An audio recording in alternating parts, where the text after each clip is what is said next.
పెళ్లికి తెల్లవారుజామున బయలుదేరింది ఊరేగింపు. ఎక్కడి నుంచి? కైలాస పర్వతం దగ్గర నుంచి వస్తున్నారు. గవాక్షంలో నిలబడింది మేనకాదేవి నారదుడితో కలిసి.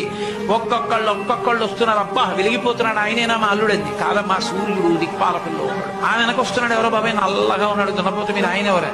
మీ అల్లుడు కాదు, బెంగపెట్టుకోకు, యమధర్మరాజు గారు. ఆ వెనకాతల అబ్బా చల్లగా ఎంత బాగున్నాడో, ఎవరు? చంద్రుడు, మీ అల్లుడు కాదు. ఈయనెవరోనయ్యో చాలా అందంగా ఉన్నాడు, ఎర్రగా ఉన్నాడు, కాంతులీనుతున్నాడు. బ్రహ్మగారు. మీ అల్లుడి దగ్గర పురోహితుడమ్మా, పెళ్లి చేయడానికి వచ్చే బ్రహ్మగారు ఆయన మీ అల్లుడు కాదు. ఓ అలాగా, ఇతను ఎవరో నీలమేఘశ్యాముడు, చాలా అందంగా ఉన్నాడు. శాంతాకారం భుజగచైనం పద్మనాభం సురీశం. అమ్మా, ఆయనకి మీ అల్లుడికి భేదం చెప్పకూడదు కానీ ప్రస్తుత మీ అల్లుడు కాదు. ఆయన వెళ్ళిపోయాడు. ప్రదోష వేళ అయిపోయింది. రాడు వెడుతూనే ఉంది ఊరేగింపు. వస్తున్నారు మగపెళ్లి వారు. అలా ఆఖరికి ఒక ఆయన వచ్చాడు. చుట్టూ భూత ప్రేత పిశాచాలున్నాయి, ప్రమదగణాలున్నాయి. మధ్యలో దిగంబరంగా తాండవం చేస్తూ వస్తున్నాడు. అడగలేదు మేనకాదేవి ఆయన మక్కుడు.